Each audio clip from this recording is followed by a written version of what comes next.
Hey guys, so when I decided I was going to take some time off in January, one of my plans was to come back on February 1st with a new blog, new website, online store. I got a new camera, taking some time to contemplate, I guess you'd say phase 3. I'm trying to figure out what the next step is for me in making videos. Unfortunately, due to some technical difficulties, I'm now bumping my launch date from February 1st to Valentine's Day. I did, however, not want to wait until then to upload any videos. One of the questions that I get asked often on here is, what's your setup? How do you film videos? What cameras do you use? So right now, just so you're aware, I am filming with my phone. This is the Motorola Droid Razr. When I first started doing videos, I was actually filming with a flip little handheld camera, and I actually think that this phone does a better job than that. Before I get to video, though, let me briefly talk to you about still photography and product photos. The camera that I use for my product photography is this one right here. This is the Canon Rebel XSI. I've used this the entire time I've been making videos. I've had this camera for years. I really like it.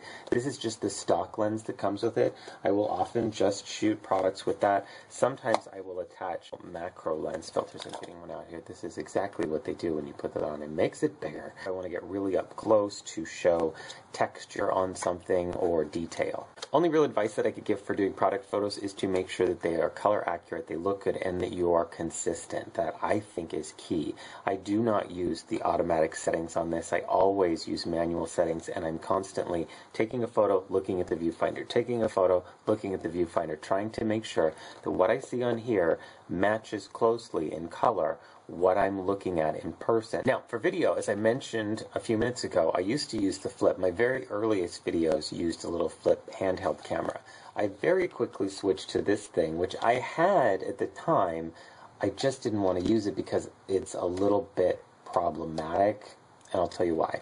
This is the JVC Averio, I think that's how you say it. This is the GZ-HD7U. It takes a really good picture. Almost all of my videos are filmed with this camera, and the only problems that I have with it are the file format's really, really weird, and it took me some time to find a video editor that I could use with this. This caused some problems with that. It was a little bit of a pain in the butt, and so I generally at first was using the flip, but I really like the way that the pictures look on this, so I ended up just switching. And once you get the hang of it, it's really, honestly, it's not that hard. One of the other things that I never liked about this was that I didn't have good depth of field control, and you can't take a lens and put it onto this. You're just sort of stuck with how this is. That's how most camcorders work.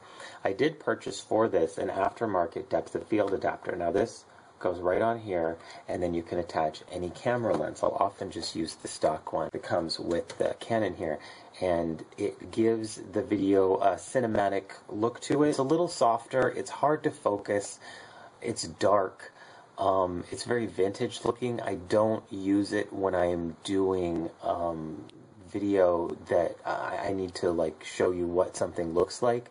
I'll never use this for that. I just really like the way that it looks from an artistic standpoint. This is what I'm planning on using in the future, and this is the Sony NEX VG20. Now, Sony has just released the VG30. I got this for a deal, quite a bit off actually, because they had just released the VG30, and this went on sale, and I managed to snag it before it was all gone. And one of the things that I like about this, and the reason I got it, was it has detachable lenses. This actually comes off. You can put any lens on here. You get a nice picture. You get you can do a shallow depth of field. It looks really professional. The audio on it is really actually quite good. I was pleased with that. I'm just really, really excited about this camera. It's one that I've been wanting for probably about a year and a half and just hadn't purchased yet because it's very expensive. Alright guys, that's it for now. As always, stay tuned for more things about stuff. I hope you found this interesting and fun and educational and informative. If you have any questions about any of this stuff, please leave me a comment in the comment section. I will do my best to get back to you. Until I see you next time, which will be soon, take care and drive safe.